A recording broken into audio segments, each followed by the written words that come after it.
whisper about that, y'all. We got a pretty good lineup today. Check it out.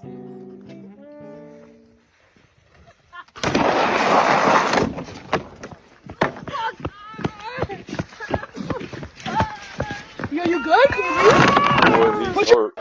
Oh my God. It's a surreal feeling. We did it. We did it! Oh my God, we did it. Aside from us being back, TikTok is back, and apparently it was a very big deal, especially for Gen Z. I gave you guys the rundown of that. I told you why I was totally with Gen Z on it, the background of why they were getting rid of TikTok because they couldn't control speech. And it was, I don't think you understand how much of an emotional deal that pending deadline of Sunday was for Gen Z. Like, Gen Zers were deeply and emotionally impacted by the prospect of not being able to communicate on TikTok. So I just want to show you this one young woman, Emily, as the ban date was approaching. This was Emily on the internet. And to the U.S. government, I'm never forgiving you for this. And I'm never going to trust you ever again because you just, like that, took away millions of people's income and livelihood. And who does that? So I'm never trusting you ever again with anything. So I'm starting to give up hope that there's going to be a Hail Mary moment at the end of this that's going to save this app. I feel so dumb coming on the internet and crying about an app. But the fact is that this has been a sense of community for me for years now. Yeah, it's been a sensitivity for her. Just so you understand the depth of that. I mean, tons of videos of young women crying.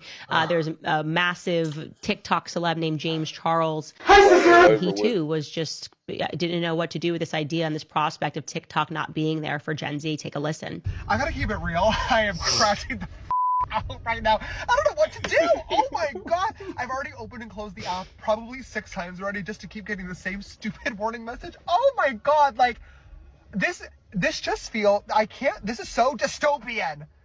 First of all, I feel pathetic that I am freaking out like this over an application being unavailable on my phone. But also, like, this has been a massive part of our life for the last 6 years. And normally when something happens, I would get on TikTok and start complaining, and I can't even do that. I feel like disconnected. I feel cut off from the world and my community. This is crazy. This is crazy. God, and I can't, like, now I'm rooting for Trump? Ew! God, like, make America great again, I guess. God. Well, you guys, I will say I found myself aligning with Gen Z, but for much, I would say, more severe reasons. And like I said, I think it was best exemplified when Rand Paul, right before the timeline was over, the doom date, as they were all walking the plank, he created his first TikTok ever. He joined TikTok for the first time with just like 48 hours left to spare. And he explained it much better about why he was joining it. Why am I joining TikTok just as the government ban begins? Because I don't like being told what to do. I don't like being told what I can think or what I can say. The courts may think there's an exemption to the First Amendment. I don't. I joined TikTok today as a form of civil disobedience. To the 170 million Americans who use TikTok, don't give up, don't give in, resist. And I want to say this, what he is saying is very true. Like, when they start coming for speech and they start selling you reasons for why, oh, well, it's because we're worried about Chinese data. Oh, it's because we're worried about, the rise of racism. Oh, we're worried about the rise of anti-Semitism. Never accept these excuses, ever, ever. Free speech is so important. We have to be warriors for speech, even to the point that I was willing to freely give my data to China because it's my decision. If I want to, here, have it. I know it's between China and the CIA. I don't really care. I find both to be a threat, if we're being honest. And that's kind of like the lesson in this, is that it was bigger than the concept that they were trying to sell to us. It was about controlling speech and censoring speech and wanting to control the internet. And by the way, it still is. Even though it's been restored, it still is. But I'm proud to announce that they only had to resist Gen Z for 12 hours because Trump, when he was about to assume office, asked all of the parties involved to just hold the line, and they did. TikTok was immediately restored 12 hours later. Much to the glee of Gen Z, it's back, and you have Trump to thank right now. Temporarily, we'll see what happens. They prepared to shoot us? This is a civil rights violation. Democrat lawmakers led by 250-year-old Maxine Waters tried to barge into the Department of Education Friday to protest Doge's plans for the education sector, but they were met by a stoic security guard who bravely stood in their way and incurred, I love that word, their nasty wrath. Did you know they're members of Congress? We are members of Congress, as she said. Who do you work for? We're members of Congress. Let us in. You understand who members of Congress are? I got it, yeah. I'm a member of Congress with oversight responsibilities. We are members of Congress. Oh, I feel like I'm at the Waffle House and they ran out of waffles. But there's more rolling, Rhonda. What authority can you deny members of Congress their oversight role? You don't have a business reason to be here. You do not have authority, sir. Were you told to stand here? Yeah, were you told to deny members of Congress from entering this building? There's no business purpose to be here, so that's why. Are they prepared to shoot us? The man who blocked the doors of the Department of... Hold your face up so they can see you. Let him get recorded in history for what he's doing today. And out in Green Cove Springs, which will be one of the fastest growing places in all of Florida in coming years, because that First Coast Expressway is almost done. So you know what's going in? They're called Agrihoods. One will go in here likely if it's approved, west of Green Cove Springs, out by Magnolia West. The other one is called an Agrihood down south of Green Cove, kind of when you're on your way to Palatka, near the Haller Airfield. What is an Agrihood? Well, you know, a lot of people out here have been telling me for years, we don't like the big city coming to southern Clay County. Well, this would bring in new subdivisions, but they would incorporate agriculture and living and kind of be their own self-contained worlds. So that's the goal here, to bring in these new subdivisions to Green Cove Springs. What's wrong with our old kind of ones? like the rural way of We life. just fine with the still old honor ones. the agricultural background, and it would feel a little more homey than a lot of these new subdivisions do. We don't. Elon Musk does have a security clearance. He has a top secret security clearance. By God, he makes the rockets for NASA. But the suggestion that he somehow can't be trusted to dig into how we're spending our money is nothing but a smokescreen to hide the corruption and the wasteful spending that has occurred there. And I am personally offended at the left's continued references to 19-year-olds and 21-year-olds in there doing work. There are 19-year-olds who have won the Medal of Honor defending this country. Just because you're 19 doesn't mean you're some child who can't be trusted. It is offensive. And if you're 19 years old out there, 20 years old, and you're serving this country, by God, your service matters. Keep serving. We thank you for that. There's been a break-in at the IRS. Doge just kicked in the door and ordered executives to put their hands where they can see them. There was an ultimatum. We can do this the easy way or the hard way.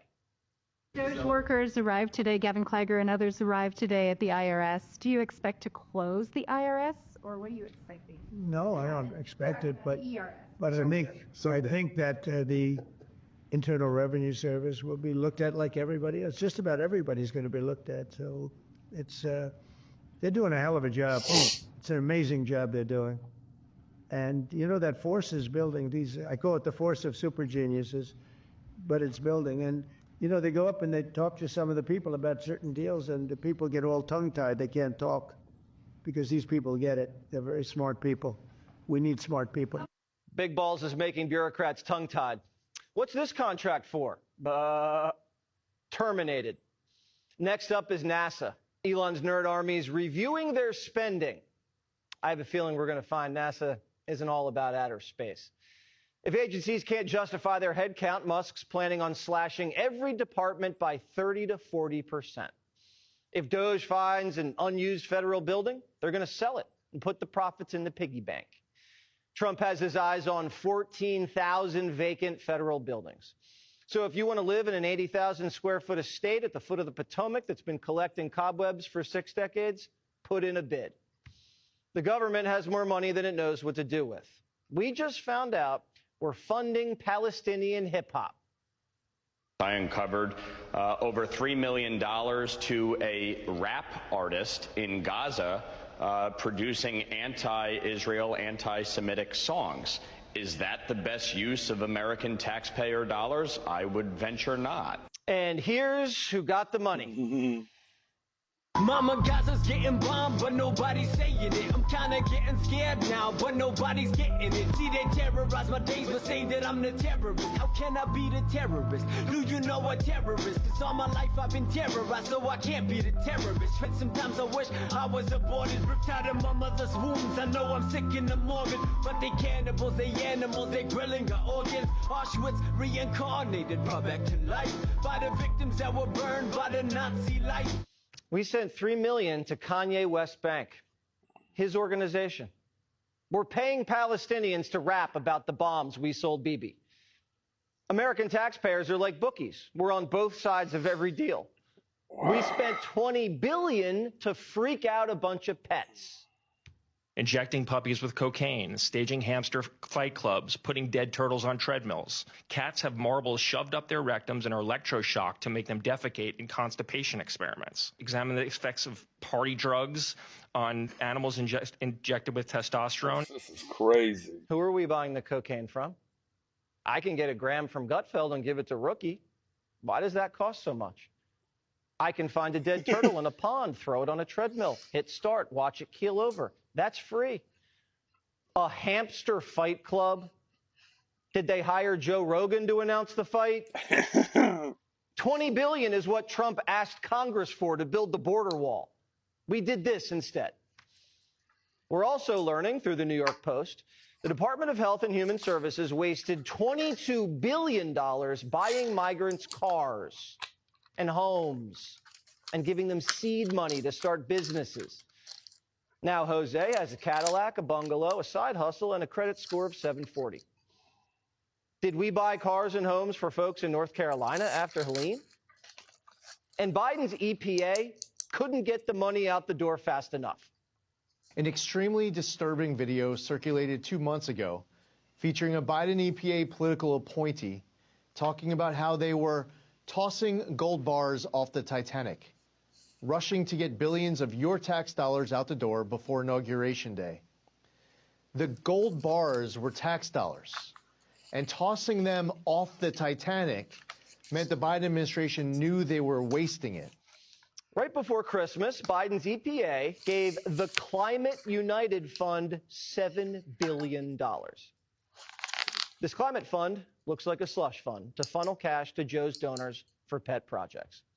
We looked to see who ran the fund and went to the board of directors page. They scrubbed it. It's all gone. They took the money and ran. That's why Trump calls it the Green New Scam. Doge is saving over $1 billion a day chasing this trash down, and Democrats are acting like they're getting carpet bombed. What does that mean when an unelected billionaire can waltz into our agencies and slash and burn the whole thing to the ground like a Taliban terrorist? Only a Democrat thinks defunding cocaine puppies is terrorism. Bill Clinton fired almost 400,000 federal bureaucrats. No one called him a terrorist. We called him Slick Willie. And Trump and Elon are offering very generous buyouts. 75,000 workers have already took them up on it. The retirement cave hostages are working 24/7 processing all this paperwork. Trump's doing exactly what Obama wished he did. One of the commitments that I made to the American people was that we would do a better job here in Washington in rooting out wasteful spending. We don't need to wait for Congress in order to do something about wasteful spending that's out there. Cutting waste, making government more efficient is something that leaders in both parties have worked on. We haven't seen as much action out of Congress as we'd like, and that's why we launched on our own initiative the campaign to cut waste. So Obama said he didn't need to wait for Congress to cut waste, fraud, and abuse. That's funny.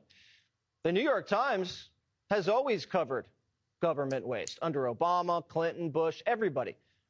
Yesterday, the Times reported the federal government loses between $233 to $521 billion a year to fraud.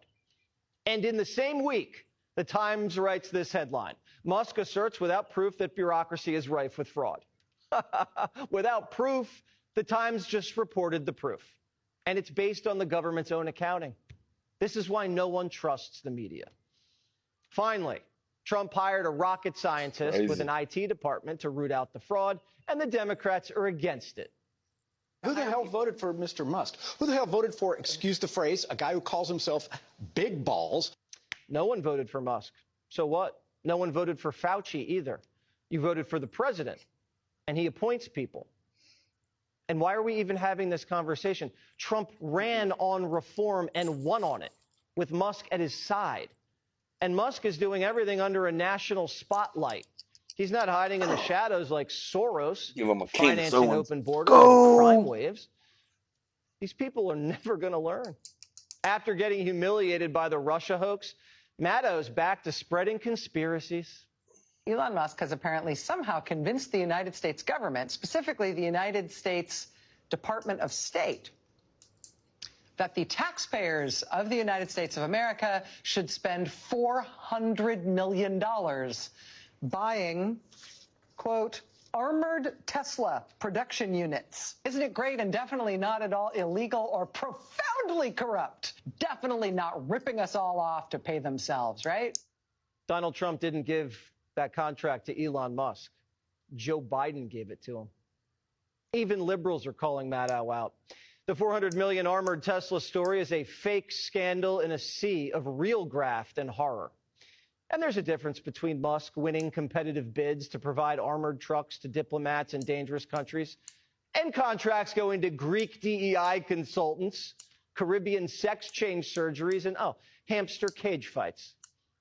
Rachel should stick to working Mondays. This 5 days a week thing's not working out for her. Teslas are made in America.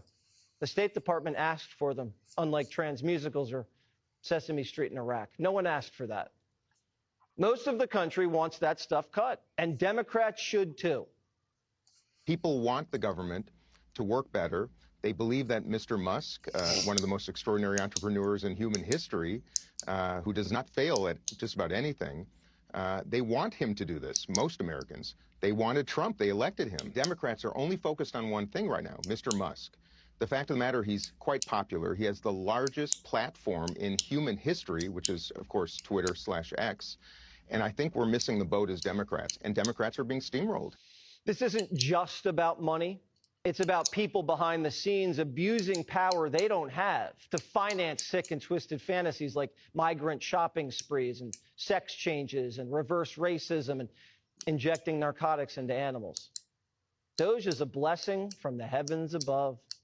The Wall Street Journal puts it this way, quote, Elon Musk's glorious rampage through official Washington is like something from a dream. Even Ronald Reagan, the great apostle of smaller government, couldn't achieve in 8 years what Mr. Musk has done in 3.5 weeks. The billionaire businessman is less apostle than avenging angel. The Department of Government Efficiency is the change we've been waiting for. The Democrats got caught cold in the middle of a bank heist. Doge walked into the vault. Democrats were stuffing wads of cash in their bags, and they're mad that Musk is telling them to put the bags down. The bank robbers aren't the victims here. The American taxpayers are.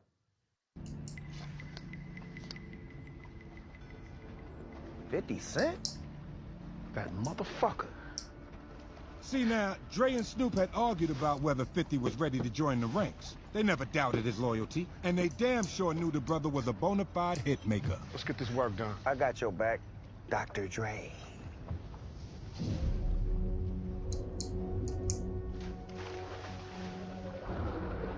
But they kept their business private and off the grid up to this point. Could they trust 50? Certainly couldn't trust him with their system of disposal. What if he found out just how many bodies Snoop and Dre were responsible for? I'm not even sure the boys know. I mean, it's been 30 years of hits. They worried about his personal beefs that might undermine the greater mission. Not to mention that discretion. It isn't exactly his strong suit, you dig? And he's known to put shit on blast online every goddamn night. But Dre and Snoop also knew from experience that true legends don't wait for a call. They leave you a fucking message. Yeah, the protege got his massive bounty motherfucker cleaned up. What you thought? You was the only one living that street super punished for life? Shit. I got 90 entries. 3 times as many more enemies. Y'all can take the gangsta out of the queen, but I'll forever catch a body protecting my people. You taught me that, OGs. I take your ass back to the club. If I snatch that crown forever. And if the feds come, you don't know me, and I don't know you, and I know nothing. Oh, you finally got the new tires for the truck. They look good. What'd they cost you? Oh, man. I don't even want to talk about it. Jeff Bezos is kind of the only billionaire that doesn't bother me because he makes sense to me. Like, you can just tell he was like super dweeby, worked really hard, created this business, threw himself into it, and then realized, oh my gosh, I'm the richest man in the world, and now I just want to have like a bimbo blow-up doll. And he just went out and got that. And he doesn't seem to involve himself too much in the political scene. He's just always out partying with Lauren Sanchez, his now fiance.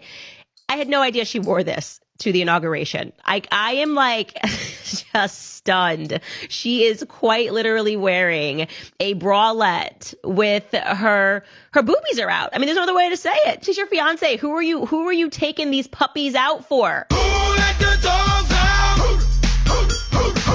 He is your fiance. Have some respect, have some decorum. But like I said, I feel like it's their thing. And so people are understandably going, this is so disrespectful. He has the money not to be respectful. That's it. He's so rich. He can just buy himself into this. He doesn't even have to respect the office. He can just bring his fiance. And she has her helicopter license. They're flying around Saint-Tropez, doing their thing, and that's what she likes to wear. But what was really funny is people capturing the Zuck gaze.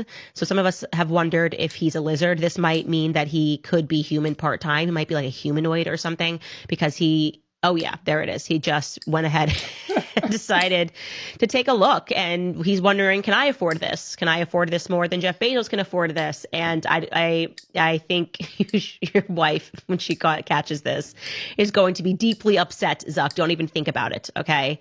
You're still a lizard in my book. My oh my, Justin Baldoni's lawyers have now leaked the official footage of her alleged sexual harassment, and I now need this to go to trial. So the story goes, essentially, he says she didn't even read the book before signing on to the project. Then she read the book and kind of became consumed with it, and wanted to basically introduce her own lines and wanted to become a part of the project and rework the script. So she submitted to him her ideas for how to rework the script, and apparently he gave her feedback, essentially saying, like, I really love how passionate you are about this project. Maybe we'll take some of these ideas, but like, obviously we're not going to take all these ideas because it's our project. And this was not good for Blake. Balake. She said, no, this does not work for me. I am Blake Lively. I have my children are the godchildren of Taylor Swift. We get what we want in life. And right now, I want your movie. Then he provides Blake Lively's response. And she actually wrote this, guys. She wrote this. This is her text message back to Justin Baldoni. She wrote, if you ever get around to watching Game of Thrones, you'll appreciate that I'm Khaleesi. And like her, I happen to have a few dragons, for better or worse, but usually for better, because my dragons also protect those that I fight for. So really, we all benefit from those gorgeous monsters of mine. You will too, I can promise. Little smiley face. I'm so scared.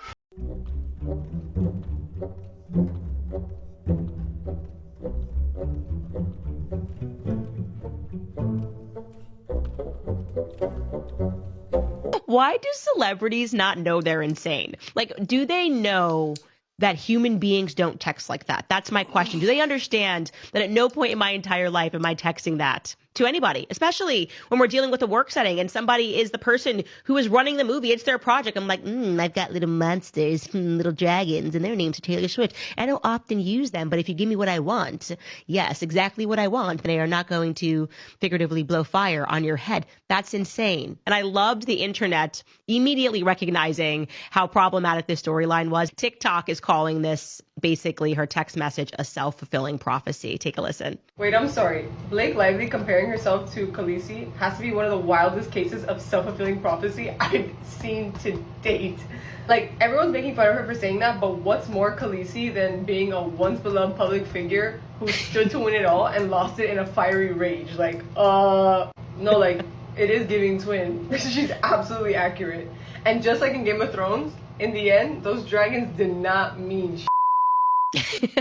Yes, it did. The dragons in the end did not actually matter. So I don't know who's supposed to be Jon Snow.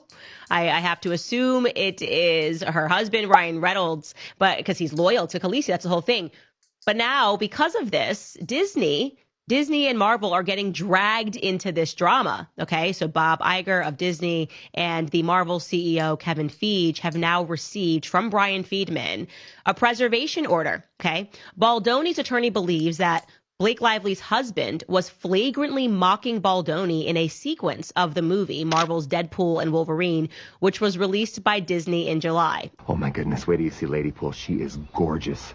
She just had a baby too, and can't even tell. I don't think you're supposed to say that. That's okay. I identify as a feminist. Right. So there you have it. That was also one of the things that was at the root of this lawsuit. She's saying that she had just had a baby. He's calling her Mrs. Deadpool and saying that he had commented on her body and he's not supposed to do that. So it's pretty blatant, okay? Brian Friedman, the lawyer on this case, is not kidding. I don't know what you heard about me. Brian, hit me up. I got to have you on my team somewhere, because not only did he go after all of these people, but now he decided to flat out release the scene in question, basically the climax of Blake Lively's abuse lawsuit. Here is the first clip where you're going to hear them talking, both of them talking about their husbands. This is so weird. Take a listen. They win! Oh my gosh, we don't shut up. And Emily and I have we have these moments where Staring? You just stare. literally we've done it for 5 minutes. it's like, I think you would find it terrifying. We just literally do each other and when I time found a sociopath. and time stops. Yeah. But that's just how it's been for us from the beginning. No, we're like, oh my god, there's not enough time. And they score again. Yeah. Again. It's like, oh my god, I forgot to tell you something else. No, I think that's cute. You guys are really cute. I think it's more than cute. So they're just having a conversation about their respective spouses, and he's saying how much he loves his wife and that he still stares into her eyes, and she's saying that her and Ryan never stop speaking. How uncomfortable. Oh my gosh. Oh my goodness. How is this allowed? Literally, I'm just asking the question, like, how are women allowed to do this, to take something and to make it sound like you survived a rape? Because that's what it sounded like to the public when she spoke about everything that he possibly did when she first dropped that or had someone on her team leak to the New York Times, that initial complaint filed in California. You just go, how is this allowed? This is a real headline coming out of People magazine. They are saying that they're going to create, and I am talking right now, Justin Baldoni's team, they're going to launch an entire website containing all correspondences with Blake Lively. Every text message that she tried to say was weird. If we already got Daenerys Targaryen and dragons, referring to Taylor Swift, what else do you think she texted to Justin Baldoni? That is, he is saying, let the public decide. Let's play this in the court of public opinion. You wanted the New York Times. We're going to give you everything. We're going to give you variety. We're going to give you people. We're going to give you the Daily Mail. Let's play. I think it's too late now for her to tap out. She should have taken my advice right away. And by the way, I do want to add one more thing that really upset me about this. Despite the fact that he owned this movie, that it was his production studio that did this and bought it, Blake Lively was such a brat that her and Ryan Reynolds specifically requested during the premiere that they so did not want him to attend his own movie. This should have been his biggest night, premiering this movie that him and his studio decided to purchase as a book and adopt it into a film. They made him and his family sit in the basement because she was just so uncomfortable around him. I mean, what kind of adult can't just be like, let's sit on opposite sides of the room. Let's avoid each other. Nope. Look at his family. They were put into a basement to watch the premiere on a screen. You can see all the stocked beverages in the background. You can see them sitting at a table with popcorn, clearly still trying to make the best of it. That's him and his wife, who he loves and has been married to for, I think, 12 years. I think they got married in 2013. And they're just like, you know what? We're in the basement. We're going to make the best of it. And I love that because that's how my family would be. It would be like gang, like whatever. And she did this only to humiliate him. This last step right here was just, how can I further humiliate you? And he says that she used demands to make this happen. Essentially, maybe said, I'm not going to come to the premiere at all if I even have to lay eyes on him. And so they had security guarding and kept him in the basement like he was a rapist on the loose who couldn't possibly be in the same room as her because it would just be too re-traumatizing for her, having experienced that scene that we all just watched. Look at them. They're posing. This is a red carpet event. It's his film, and his family is posing next to Dasani Water, which insults me deeply because Dasani Water is disgusting, okay? Like, to add further insult to injury, it's Dasani water that they're next to, okay? And Coca-Cola in the background, pallets of it, because Blake Lively and Ryan Reynolds wanted to say to them, you should be further humiliated. This is our movie now. Absolutely disgusting. She's an elitist. I'm going to leave it at that. Blake Lively, I am not a fan. I am so team Justin Baldoni. I want to start selling T-shirts and wearing them with his face on it, but I'm afraid of his lawyer, Brian Friedman. He would come for me, and I think he would win because obviously he's got a little bit of fire right now. So that's all I'm going to say about that topic. Whisper about it, y'all. Hey, man. Anyway, hey, got a big day tomorrow. A lot of food to give away, a lot of clothes. Gonna try to hit it hard this weekend while the weather's good. Hey, don't forget, whisper about it.